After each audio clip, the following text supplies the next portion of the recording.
Make sure you like this video because YouTube has a cool feature where if you like a video, it actually saves it and then you can go back and find it very easily. And today, I am giving you my full Dolphins 53-man roster projection with the full roster being announced tomorrow. Like this video and then tomorrow, go back to your liked videos and then see how I ended up doing.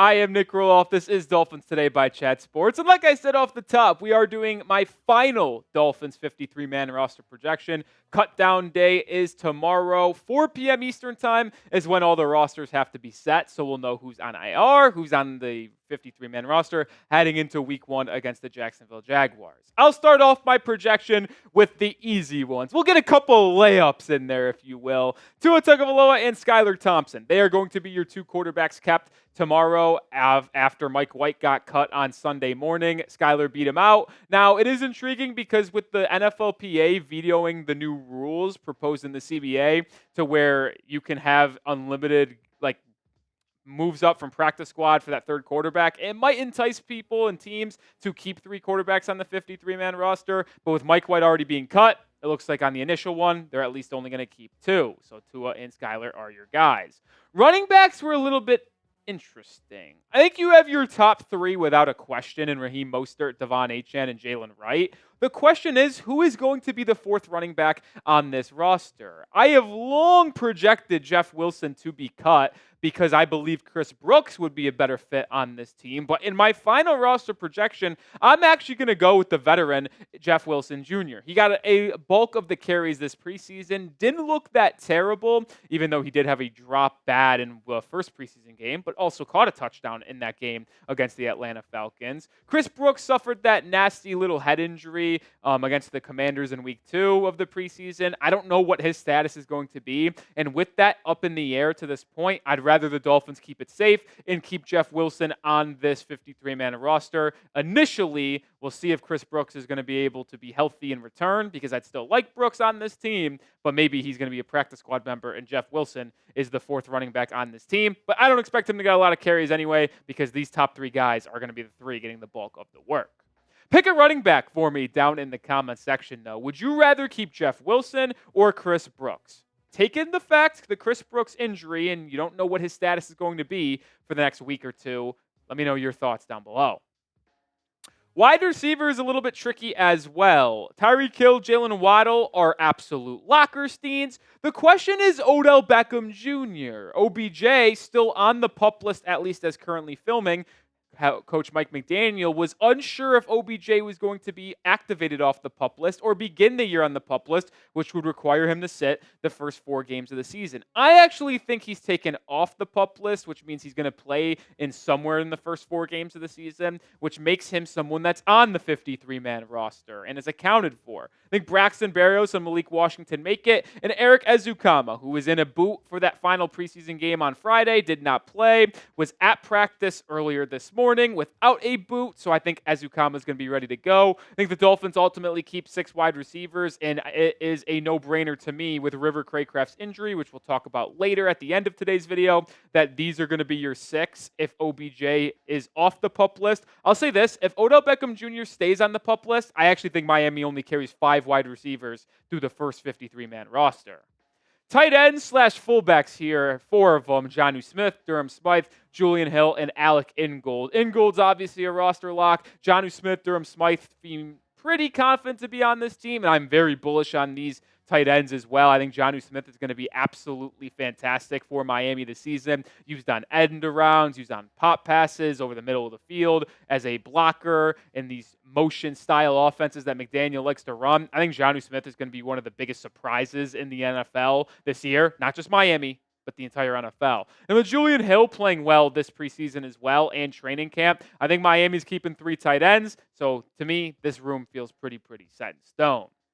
All right, make sure you are subscribed to the channel because, like I said, roster cutdown day is tomorrow, and we will have the latest news on the Dolphins roster. We'll come out with a video breaking down the initial 53-man roster, but also looking towards the practice squad and some other players that Miami could sign that ultimately got waived / cut from respective teams across the NFL. So make sure you are subbed to the channel. All right, I got 9 offensive linemen making the squad, and things I think become a little bit more clear with Isaiah Wynn beginning on the PUP list, which was announced earlier today, which means he's missing the first 4 games of the season for Miami. But Teron Armstead, Robert Jones, Aaron Brewer, Liam Eichenberg, and Austin Jackson are your hopeful starting line for the Miami Dolphins. If Brewer doesn't go, you're likely going to see Eichenberg start at center and Lester Cotton at right guard. And I think those are going to be your 4 backup offensive linemen. Paul, Lamb, Cotton, and Driscoll are your likely members of that depth because I don't really like any of the other guys. I think Sean Harlow could have made this team, but he's out for the year. He was placed on IR. I don't even love keeping both Jack Driscoll and Lester Cotton. I think both of them could be cut because of their performances in the preseason. I don't think they played well, either of them, but I think they both got to stay on this team as interior offensive lineman depth. And then Patrick Paul and Kendall Lamb are your 2 swing tackles. I actually think with Isaiah Wynn going on the PUP list that this group of 9 players are pretty set in stone as well. I'd be shocked if they kept a different offensive lineman that isn't on this list. All right, the regular season is upon us, which means you have to go to some Dolphins games. Or you can just go to some concerts, comedy shows. Doesn't really matter what event you're going to. But if you're purchasing a ticket, make sure you do it with Game Time. It's the best ticketing app. It's the only one that I use to grab my tickets because they make it the easiest to purchase your tickets and have the best features. All-in pricing allows you to see your total money of the ticket up front so you don't get blindsided by fees at checkout. They also allow you to see your exact vantage point in your venue. Get a panoramic view from your seat in the app before you purchase your ticket. Game Time also has the lowest price guaranteed. If you find a ticket for a cheaper price on a different app in the same exact location, same exact seat, same exact row, you know what I mean, Game Time will actually credit you 110% of the difference. Take the guesswork out of buying tickets with Game Time. Download the Game Time app, create an account, and use code CHATSPORTS for $20 off your first purchase. Terms apply. Again, create an account and redeem code CHATSPORTS for $20 off. Download Game Time today. What time is it? It's game time. All right, the defensive lineman feels pretty simple as well. I'm going to only keep 5 here. Zach Sealer, Calais Campbell are your 2 starters. And I think the depth that they're going to go with here are Brandon Pillai, Deshaun Hand, and Benito Jones. Now, I think Benito Jones is actually your starting nose tackle with Brandon Pillai as your backup. Deshaun Hand, Calais Campbell, and Sealer can be your 3 tech types and defensive ends, as well as playing up the middle if need be. Zach Sealer and Campbell actually both said that if Jones and others aren't able to go in week 1, they'd be able to handle the nose tackle duties themselves, which Calais Campbell doesn't play there often, but he is 6'6" and 300 pounds, so I'd buy that Calais Campbell can fill that nose tackle position. But these are the 5 that I think are going to ultimately make this defensive line. Don't confuse it with the edge department, though. I have them as its own separate category, which these 5 feel like the absolute safest bet to me with this Dolphins roster. Bradley Chubb is on the PUP list, which means he's missing the first 4 games of the season. That means Jalen Phillips and Emmanuel Ogbah are going to headline this crew, and I believe Phillips will be ready for week 1 against Jacksonville, and if he isn't, the Dolphins edge group is going to be not the best, but Ogbah, Jalen, Chop, Kamara, and Quentin Bell, the shocking player that really came on this preseason and training camp, ultimately ends up making this 53-man roster for the time being due to Bradley Chubb being on the PUP list.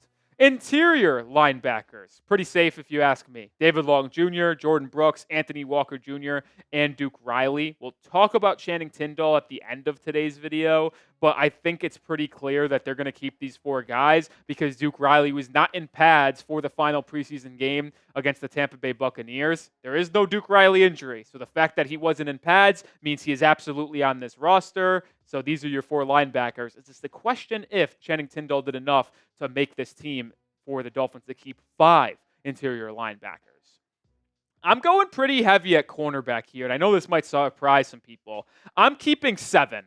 I know, it's a lot, but this is kind of how I feel. The Dolphins just have too many good corners to cut one of these guys, and if they cut one and try to have him on their practice squad, another team is 1,000% going to scoop him up. Your starting three are obviously Ramsey and Fuller on the boundary, with Kader Kohu being your nickel guy. Second-round pick Cam Smith, who is a little banged up right now. I don't think it's enough of an injury to put him on the IR, but he should be making this team because I like the way he played, and he's only 1 year removed from being a second-round pick. Even Bonner played too good during camp to not be on this team. He's been terrific. Saran Neal, I think, is on this roster due to him being your probable second nickel corner, and then with Nick Needham also being a nickel corner as well, potentially. But the reason why I want to keep 7 corners here and having Nick Needham on this team is because Needham can play in the nickel, but he can also play safety, as he's been working with that group in practice and actually got some reps at safety in the final preseason game. So keeping Needham actually allows you to get like a half corner, half safety on your depth chart, which I think is very beneficial. Speaking of those safeties, I'm only keeping 4. Like I said, though, if you keep 7 corners and Nick Needham's one of them, you basically have 6.5 corners and 5.5 or 4.5 safeties on your roster, which is good by me because Needham could fill in if you have injuries galore. Holland and Poirier, your clear starters. Marcus May really distanced himself from the rest of these guys as that third safety with his strong play in the training camp and preseason. And I believe Elijah Campbell ultimately gets that final spot due to his experience on special teams as well. Patrick McMorris, Mark Perry, they made pushes, but I just don't think they were enough to unseat Elijah Campbell. And then the final 3 players that are making this team, the no-doubters as well on special teams. Jason Sanders is your kicker, Jake Bailey's your punter, and then Blake Ferguson is your long snapper. And that is how I predict this 53-man roster to be announced. Back to school for me. Grade my Dolphins 53-man roster down in the comment section. A, B, C, D, or F. Let me know how you think this roster stacks up, or at least how you think I predicted it. I think there are some important notes I wanted to share with you before I got out of here. River Craycraft. I know a lot of people are going to say, how is he not on the 53-man roster? He is banged up, and he is going to miss multiple weeks for the Miami Dolphins. That's already been laid out for the media and stuff like that. So it seems pretty clear to me that you get 2 IR slots to put people on roster cutdown day, which I think River Craycraft's going to be absolutely one of them. So I would expect Craycraft to miss the first 4+ weeks of the regular season, but he's going to ultimately be back on this roster during the regular season. And then my final roster decision. We talked about Channing Tindall just a second ago. He played so well in the preseason that I really thought about keeping him as a 5th linebacker, but I ultimately was deciding between Saran Neal and Channing Tindall as the last roster spot, and I ultimately gave it to Neal, the former Buffalo Bill, as the 7th corner in this room due to his flexibility on special teams, as well as being a nickel corner, boundary corner if need be. So that's kind of where I was between on my final roster prediction. And then I also wanted to bring up practice squad guys. These are 10 names that I'd love to see added to the Dolphins practice squad. Channing Tindall, I'd love to see stick around, but he might have played well enough to earn himself a different roster spot in the NFL. 2 UDFA corners and Storm Duck and Isaiah Johnson played extremely well. I want them to stay in this Dolphins organization. Mark Perry, UDFA. I think Curtis Bolton played well enough to earn a practice squad spot for the Dolphins. And then Patrick Morris, the 6th-round pick out of Cal. He's banged up, but I'd love to see him in the practice squad. Then some offensive guys. Chris Brooks, Tanner Connor, Matthew Jones, and Chasen Hines. 4 guys that I would like to see on the Dolphins practice squad. And I also threw out the name of Mike White. Yes, he got cut. Yes, I think Mike White stinks. But if he doesn't get picked up from a different team, I think Miami would absolutely bring him back on the practice squad just in case an injury ever happened. Mike White knows the scheme, knows the offense, and is really good inside this locker room. All right, that's going to do it for this episode of Dolphins Today. Make sure you are subscribed because, like I said, we're going to update you on the Dolphins 53-man roster tomorrow when it is announced. But we also are dropping daily videos and sometimes multiple videos a day. Like today, we put a video out this morning with injury news, roster projection here. Make sure you subscribe for the #1 Dolphins coverage on YouTube.